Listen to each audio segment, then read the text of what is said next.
Hey, good morning, everybody. This is Mr. Aynesworth here, and we're going to get into some financial talk here in Chapter 9 and to going over all the concepts from Section 3 basically on. And we're going to be talking about the expense function, the revenue function, the profit function, how to maximize all those functions, and also deal with some technology as well. So, I designed this example so that it's very simple. This one here, I didn't give you the data set, I gave you the demand function, so it doesn't involve linear regression, like your real problem here. But again, I want to focus in on the concept and the process versus all the numeric stuff. So you will not see me use a calculator here, and I want you to focus on the flow and the process of how to get the functions and how to derive and come up with the functions, which is the most important thing. And that's what we've been trying to learn for the last 3 weeks. So this is pretty much a summary of everything you've learned all in one mind map or concept map, as they're called.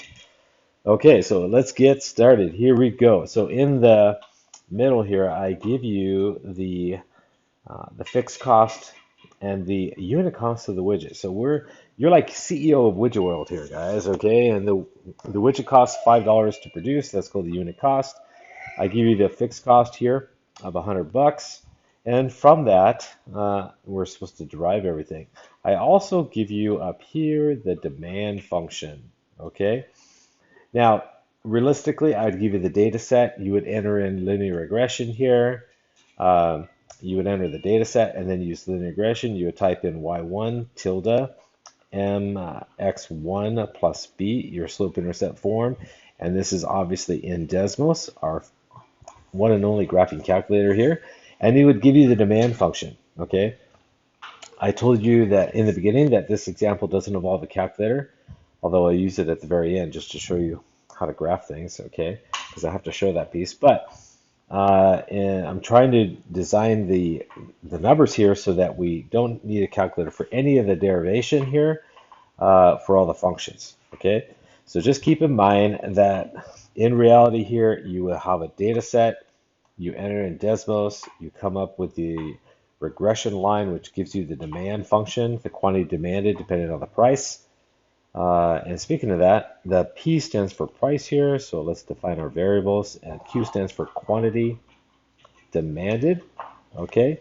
And remember the relationship between the two. As the price goes up, okay, as the price increases, okay, the demand, which is your quantity, decreases. Okay, and that's why this function has negative slope. It has -4 as a slope right here. All right, and the fixed costs are, well, and the y-intercept here is 100. Okay, and that's the demand function. Okay, so let's get started. Here we go. The first thing we need to do is take our unit cost, which is $5 per widget. Okay, that's right here. And the fixed cost is 100, and I need to write the variable expense. And the variable expense is always your unit cost times the quantity. Okay, well, that's pretty simple. So our variable cost is equal to 5 times Q. $5 times Q is 5Q. It doesn't get any more difficult than that. The expense function in terms of Q, well, that's a little bit different. The expense function is always your variable cost or variable expense. You can say cost or expense is the same thing, plus your fixed costs or fixed expenses. Okay, and because of that, now we have right here we have a variable cost is 5Q, and we have 5Q plus their fixed expenses, which I gave you as $100. Now that's in terms of Q, quantity. In order to graph this function, we need it in terms of P, the price. Well, what you do is you substitute your demand function in, okay? So this is a major, major step.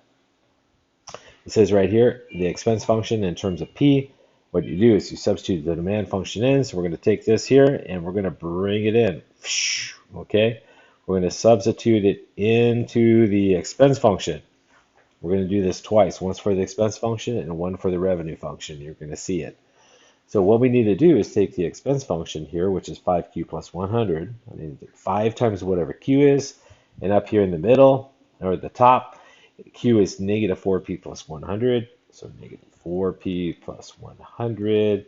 And then, of course, you got to add that 100 there. Okay, got to bring that down.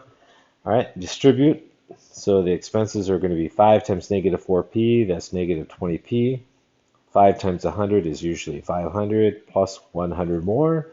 And that gives me an expense function of negative 20p plus 600.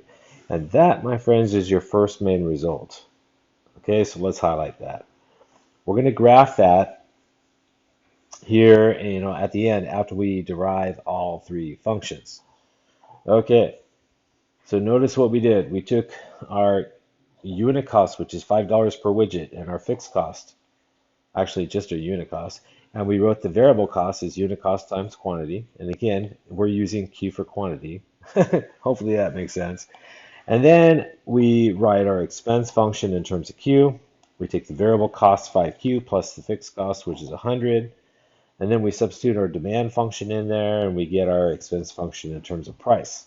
Okay, now what we want to do is we want to get the revenue function. Okay, so what I need to do is understand what revenue is. And revenue is equal to price times quantity. So price times quantity. So you conceptually have to know how to figure these things out. So P is for price times quantity. So what is our revenue function? It's price, all right, times quantity. And here's your next substitution right here. We need to take our demand function and substitute it in, okay? So let's focus in on this right here. We know the quantity demanded is negative 4p plus 100. So I take the price times Q, which is negative 4p plus 100. I distribute through P, and I get negative 4p times P is negative 4p squared, because P times P is P squared. And then again, I'm distributing through here, right? So I'm multiplying through twice, and I get negative 4p squared plus P times 100 is 100p. And I have my next main function, which I will graph in Desmos when I'm ready. Okay, so now I have two functions developed. And notice it doesn't take much effort. Okay, all you have to do is practice, people. Okay, and get good at the process, because all I'm doing is algebra 1 here. Seriously, it's just algebra 1 basics. Now to get the profit function, I got to take the revenue function and subtract the expense function. Why? Well, revenue is money coming into the company. Expense is money going out of the company. And if you have, you take your money coming in and you subtract all your expenses, all the money you're spending, and you get what's called profit. Okay, so I need to take negative 4p squared plus 100p minus the entire expense function, which is negative 20p plus 600. Okay, so now what you need to do is distribute, right? So what do you have? From left to right, you get negative 4p squared plus 100p.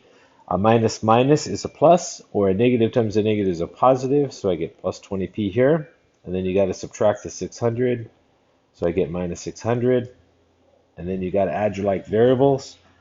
So again, just basic algebra 1 stuff. 100 plus 20 is 120p minus the 600. And now you have your last main function here called the profit function. And what you want to do is you want to graph all three functions. Okay?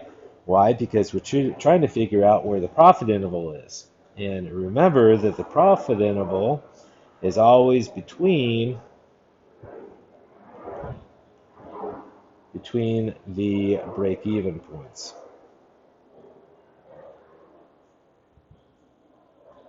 Now I'll show you that on the graph in a minute, but basically you take the first break-even point and the next break-even point number 2, and the profit is in between these two. So whatever these points are, the profit's in between there, and there's your profit interval. Okay, and that's why it's so important to know where your break-even points. And the break-even points, let's go right over here. The break-even points are where where the revenue, all right, is equal to expense. This is where they intersect, okay? The intersection points. So you'll see that on the graph, okay? And because the money coming in equals the money going out, that means you're spending everything you're making. That means it's also where you have zero profit. You're not making any money here. So you don't want to be at the break-even point in a business because you're not making any money. All right? If you're spending everything you're making, you don't have profit at all. Okay? So that's conceptually what's going on in the game here, in the business game. All right, so now let's bring in our best friend Desmos here, and let's graph these three functions.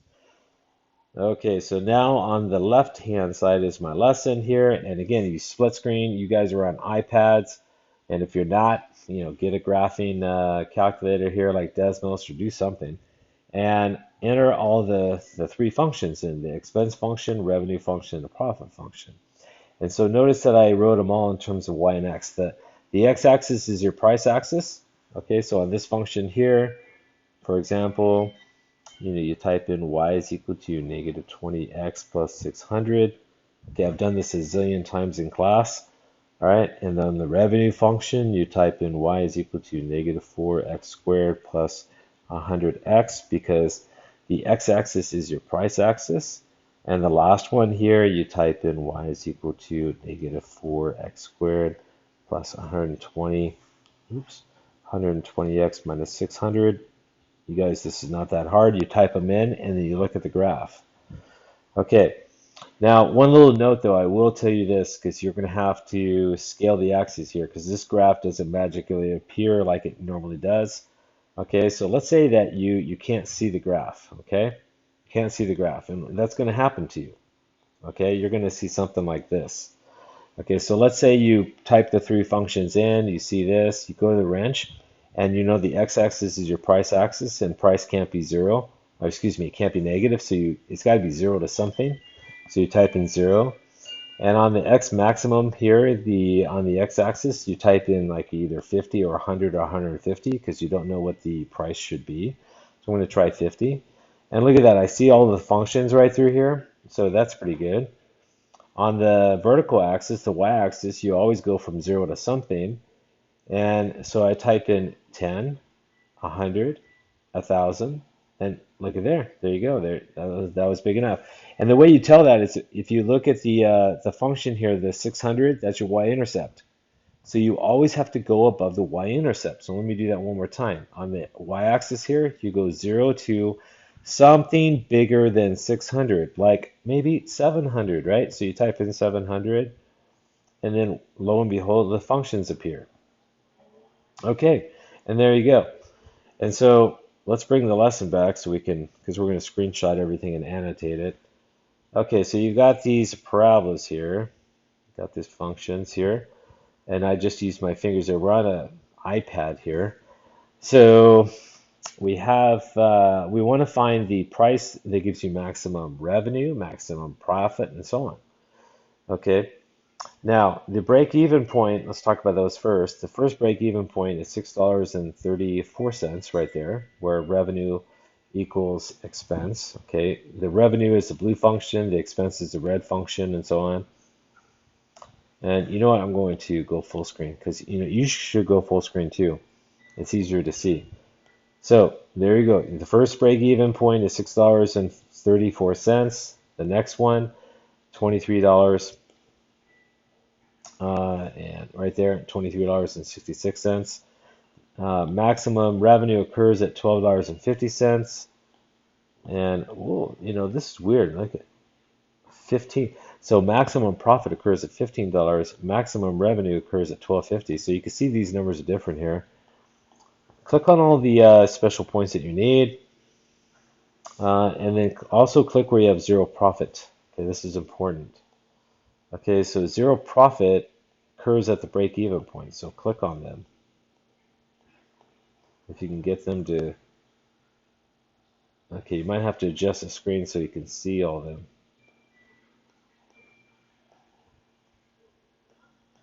Ah, okay, there we go. Takes a little effort. Oh, come on.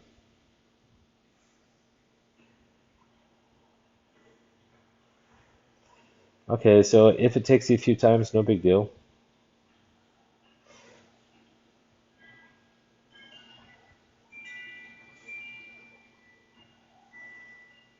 There we go. Look at that. Okay, so notice that at the break-even points, uh, they're the same as the points where there's zero profit, and that's important. So screenshot this. All right, and let's bring this into our lesson here. So just press copy and delete. Let's bring it in. Let's paste it in and annotate it. Okay, this is what we do in class all the time, right, guys? Okay, so, and this is what you have to do on your test too, by the way, on your free response. So let's go down here, make it bigger, and let's annotate everything. All right, this is not that hard. So let's go ahead and write down what we have. All right, so first of all, we have our expense function here, we have our revenue function, and we have a profit function. All right, so our expense function's in red, it's linear. It's the line right here.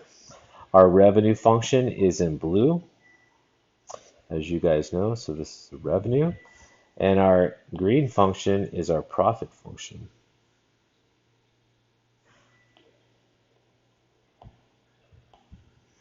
There we go, so profit, there we go. All right, so right here, let's just note something. So if the price of the widget is $15, all right, we have a maximum profit equal to $300. Okay, that occurs on the top or the vertex of the profit function. Next, we have a price. If we set the price equal to $12.50, all right, the max profit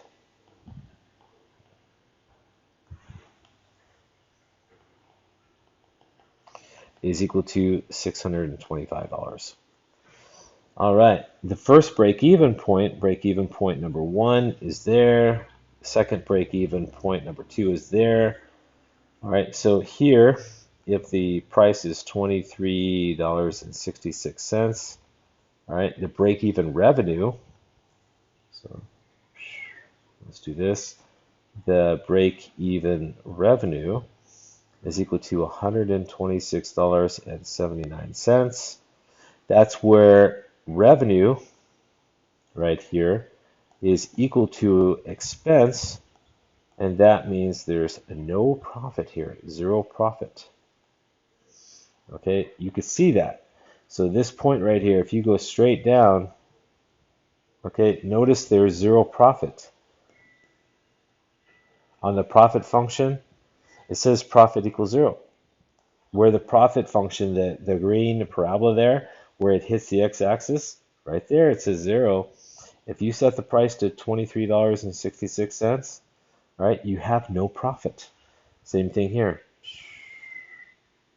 Okay, this is also 0 profit.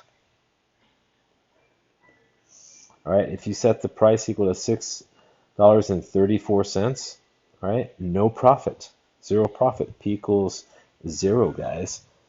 All right. So the only way you can profit is in between the break-even points. This is your profit zone, or what I call the profit interval. So profit zone, profit interval, interval. Okay, so if you're in between these two prices, so a profit interval here, if you're between whoops, $6.34, all right, if the price is in between there, and the other one, which is $23.66, all right, you're in the profit interval. Look at that. Okay, the profit's in through here. Okay, or it's in through here. You can highlight this area too if you want. You know what? I'm going to let's take that out. So there's the profit interval. Why is it profit? Well, the revenue here, look at it's higher all right, than the expense in red. And if you have more revenue than expense, well, guess what? You have profit. That's why it's always between the break-even points. Okay. All right. The next one, the first break-even point right through here, this one, break-even point number one. If you set the price to $6.34 there, you get a break-even revenue. I'm just going to call it revenue here, is equal to $473.21. Okay, and that again, that's zero profit because you're spending everything you're making. All right, and if you're spending everything you're making, you're not profiting it at all. So those two break-even points are really important to know about because you only profit between them. All right, you lose to the left of it. So in through here. So let's take a look at our loss interval here. So between 0 and the break-even point, the loss interval is between 0 and $6.34. There's your loss interval. If you're also to the right of the break-even point, okay, over here to the right of it, so if the price is greater than the point on the right, which is $23.66, that's a loss interval too. So only between the break-even points do you profit. If you're to the left of it or to the right of it, it's a loss. And if you're in between, you're profiting. It's that simple.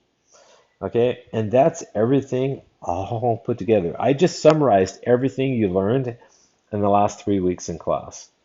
Okay, from section 9.3 through 9.8. You guys, the only thing I didn't cover is linear regression.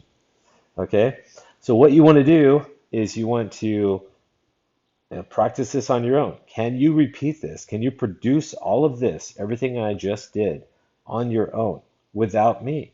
And the only way to do that is to practice active recall. Actually print off another copy. You have an iPad, try it all on your own without me, and then check your work. All right. And if you can produce it, well, then you know it. If you can't produce it, well, you're going to find out a few things. It's going to find out your deficiencies. You're going to find out what you know and what you don't know. And then if it was me and I was getting ready for an exam, I would practice this over and over again until I can produce literally everything, not just the algebra, but all of this too. All right. Can you do this? And if you can't, that means you really don't understand it that well. And so what you do is you practice multiple times, just like you do in sports. I mean, we see it in sports all the time, and we accept that. But why don't people do this in the classroom? I don't know. I can't figure it out. 'Cause I used to do all this all the time. That's how I did well in school. It wasn't, it was not a problem for me to put in the work. All right. I had grit. Okay. And what you guys need to do is have some grit. Make it happen. All right. Do yourself a favor and practice. All right. This is Aynesworth. Hopefully that helped you out. And hopefully I'll see you in class. You guys take care. Bye-bye.